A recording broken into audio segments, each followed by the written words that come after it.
नहीं में ये वक्फ बोर्ड की प्रॉपर्टी नहीं है। एसआरओ रिपोर्ट में 22A सेक्शन में इसको वक्फ बोर्ड की प्रॉपर्टी नहीं माना गया है। कलेक्टर ने रिपोर्ट दिया है ये वक्फ बोर्ड की प्रॉपर्टी नहीं है। ओआरसी दिया गया जियो आने के पहले 1977 से हमारा ओआरसी दिया गया, इसमें बोलते हैं कि वक्फ की प्रॉपर्टी नहीं है। ये सब डिपार्टमेंट इतने इन्फीरियर है क्या सर वक्फ बोर्ड के सामने? सिर्फ एक वक्फ बोर्ड का जियो लेके वो बोलते हैं कि ये पूरा वक्फ बोर्ड की प्रॉपर्टी है बोल के। ये गवर्नमेंट डिपार्टमेंट्स क्यों उनके रिपोर्ट को क्यों नहीं माना जा रहा है? हमारी इतनी रिक्वेस्ट है सर कि ये वक्फ बोर्ड से निकलवा दीजिए हमारी, क्योंकि हमारी प्रॉपर्टी वक्फ बोर्ड में नहीं है। कितने लोग अफेक्टेड है सर? कम से कम 10,000 फैमिलीज है सर, जो कि कम से कम 40 से 50,000 लोग हैं, सालों से सदियों से रह रहे हैं सर यहाँ पे। और अब जब हम लोग खरीदे थे, जब जमीन खरीदने के लिए जो जो डॉक्यूमेंट्स देखे जाते हैं वो पूरा हमने चेक किया। फॉर एग्जांपल एसआरओ के पास गए, एमआरओ के पास गए, और बोडुपल भी ना सर, पहले सिर्फ ग्राम पंचायत था, अभी बोडुपल म्युनिसिपल कॉर्पोरेशन हो गया है सर। ग्राम पंचायत से म्युनिसिपालिटी, म्युनिसिपल से म्युनिसिपल कॉर्पोरेशन, पूरे रोड्स डेवलप करे हुए हैं सर, पूरे हर चीज यहाँ पे डेवलप हुआ है। अब बोलते हैं वक्फ की प्रॉपर्टी है। अभी जो जेपीसी बनी है इसको कैसा देखते हैं आप? वेलकम करते हैं सर? क्या डिमांड करना चाहेंगे? सर डेफिनेटली इसको हम वेलकम करेंगे सर। जेपीसी में हमको बुलाया भी गया था, हमने प्रेजेंटेशन किया है, क्योंकि अब हमारे लिए तो वो एक ही आस बैठी हुई है सर, क्योंकि यहाँ की सरकार तो हमारी सुनी नहीं रही है। और बुरा ये लगता है सर कि उनके खुद के डिपार्टमेंट के रिपोर्ट्स बोल रहे हैं कि ये वक्फ की प्रॉपर्टी नहीं है, उसके बावजूद भी वो लोग कुछ नहीं कर रहे। तो हमारे लिए आज सिर्फ एक जेपीसी से है सर, तो बस जेपीसी कुछ कर सकते हैं। आज की टॉप स्टोरी अब आपको अगली बताते हैं हैदराबाद से, जहां पर वक्फ बोर्ड को लेकर बड़ी खबर सामने आ रही है। हैदराबाद के बोद्दुपल में वक्फ बोर्ड का बड़ा दावा सामने आया है। 300 एकड़ जमीन पर वक्फ बोर्ड ने अपना दावा ठोक दिया। हैदराबाद में वक्फ बोर्ड के दावों से इलाके में 50,000 लोग परेशान हो गए। हैदराबाद में वक्फ से कानूनी लड़ाई लड़ रहे 10,000 ये परिवार हैं, और जब से वक्फ ने हैदराबाद के बोद्दुपल इलाके में 300 एकड़ जमीन पर अचानक से अपना दावा किया है, तब से इलाके के लोगों की नींदें उड़ गई हैं, क्योंकि उनको अपना आशियाना खाली करना पड़ेगा।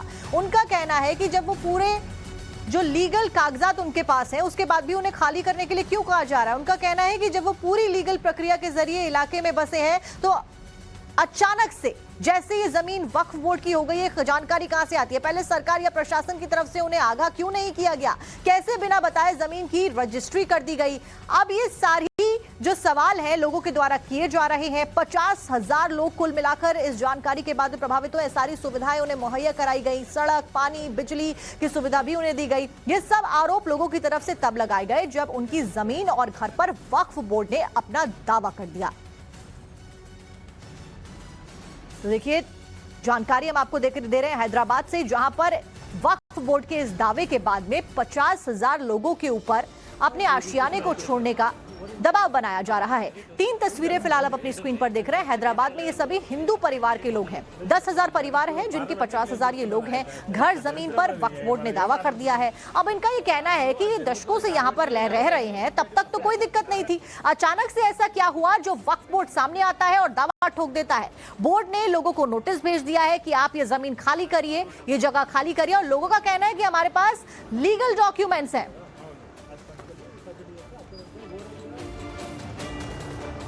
पहले ग्राफिक्स के जरिए आपको पूरा मसला समझाते हैं, फिर वहां के लोगों की तकलीफें भी आपको सुनवाएंगे। हैदराबाद के वक्फ बोर्ड ने बड़ा दावा फिलहाल ठोक दिया है। 50,000 लोगों पर वक्फ बोर्ड का केस दावा ठोकने के बाद में असर पड़ता हुआ नजर आ रहा है। बोद्दुपल इलाके में वक्फ ने यह दावा किया है। पूरा का पूरा मामला हैदराबाद का है। 300 एकड़ जमीन के ऊपर अपना दावा ठोका है। यहाँ पर 300 एकड़ जमीन में 21 कॉलोनियां हैं और उसमें 50,000 लोग रहते हैं, जिनके ऊपर अब यह दबाव बनाया जा रहा है कि आप जमीन खाली करिए। 21 कॉलोनी में रहते हैं 10,000 परिवार, और 10,000 परिवार में 50,000 लोग हैं, यानी कि कुल मिलाकर 50,000 लोगों के ऊपर खतरा। करीब 2 दशक से इसी इलाके में रह रहे हैं, तब कोई दिक्कत नहीं थी, लेकिन अचानक से वक्फ बोर्ड ने दावा ठोका है। जमीन खरीदकर लोगों ने अपने यहाँ पर घर बनाए। वो कह रहे हैं हमारे पास लीगल डॉक्यूमेंट है। वक्फ बोर्ड के दावे से इलाके में लोग अब परेशान हो गए हैं। 2022 में वक्फ बोर्ड ने जारी किया था ये नोटिस, और उसके बाद में लीगल कार्रवाई के जरिए आगे ये बढ़ते हैं। इस बीच 2022 के बाद में अब मौजूदा वक्त में इनके ऊपर ज्यादा दबाव फिलहाल बनाया जा रहा है। तो हैदराबाद के बोद्दुपल इलाके से ये जानकारी, जब लोगों को वहां से हटाने के लिए कहा जा रहा है। लोगों का दावा है कि उनको बिजली, पानी, सुविधा सब कुछ दिया गया। वो दशकों से यहाँ पर रह रहे हैं, उन्होंने अपना आशियाना बनाया, लेकिन अब अचानक वक्फ बोर्ड उसके ऊपर दावा कर रहा है। जमीन की रजिस्ट्री उनके पास है, स्टैंप ड्यूटी उन्होंने दी है, यानी कि सारे लीगल डॉक्यूमेंट इन 50,000 लोगों के पास है। क्या डिमांड करना चाहेंगे? सर मुझे ये पूछने का था कि इतने सब डिपार्टमेंट जो कंफर्म करे हैं कि ये वक्फ प्रॉपर्टी नहीं है, जैसा कि मेरे दोस्त ने बोला 1954 खासरा पानी में ये वक्फ बोर्ड की प्रॉपर्टी नहीं है, एसआरओ रिपोर्ट में 22A सेक्शन में इसको वक्फ बोर्ड की प्रॉपर्टी नहीं माना गया है, कलेक्टर ने रिपोर्ट दिया ये वक्फ बोर्ड की प्रॉपर्टी नहीं है, ओआरसी दिया गया जियो आने के पहले 1977 से हमारा ओआरसी दिया गया, इसमें बोलते हैं कि वक्फ की प्रॉपर्टी नहीं है। ये सब डिपार्टमेंट इतने इन्फीरियर है क्या सर वक्फ बोर्ड के सामने? सिर्फ एक वक्फ बोर्ड का जियो लेके वो बोलते हैं कि ये पूरा वक्फ बोर्ड की प्रॉपर्टी है बोल के। ये गवर्नमेंट डिपार्टमेंट्स क्यों उनके रिपोर्ट को क्यों नहीं माना जा रहा है? हमारी इतनी रिक्वेस्ट है सर कि ये वक्फ बोर्ड से निकलवा दीजिए हमारी, क्योंकि हमारी प्रॉपर्टी वक्फ बोर्ड में नहीं है। कितने लोग अफेक्टेड है? सर कम से कम 10,000 फैमिलीज है सर, जो कि कम से कम 40 से 50,000 लोग हैं, सालों से सदियों से रह रहे हैं सर यहाँ पे। और अब जब हम लोग खरीदे थे, जब ज़मीन खरीदने के लिए जो जो डॉक्यूमेंट्स देखे जाते हैं वो पूरा हमने चेक किया। फॉर एग्जांपल एसआरओ के पास गए, एमआरओ के पास गए, और बोडुपल भी ना सर, पहले सिर्फ ग्राम पंचायत था, अभी बोडुपल म्यूनसिपल कॉर्पोरेशन हो गया है सर। ग्राम पंचायत से म्यूनसिपालिटी, म्यूनसिपल से म्यूनसिपल कॉर्पोरेशन, पूरे रोड्स डेवलप करे हुए हैं सर, पूरे हर चीज़ यहाँ पे डेवलप हुआ है। अब बोलते हैं वक्फ की प्रॉपर्टी है। अभी जो जेपीसी बनी है इसको कैसा देखते हैं आप? वेलकम करते हैं सर? क्या डिमांड करना चाहेंगे? सर डेफिनेटली इसको हम वेलकम करेंगे सर। जेपीसी में हमको बुलाया भी गया था, हमने प्रेजेंटेशन किया है, क्योंकि अब हमारे लिए तो वो एक ही आस बैठी हुई है सर, क्योंकि यहाँ की सरकार तो हमारी सुनी नहीं रही है।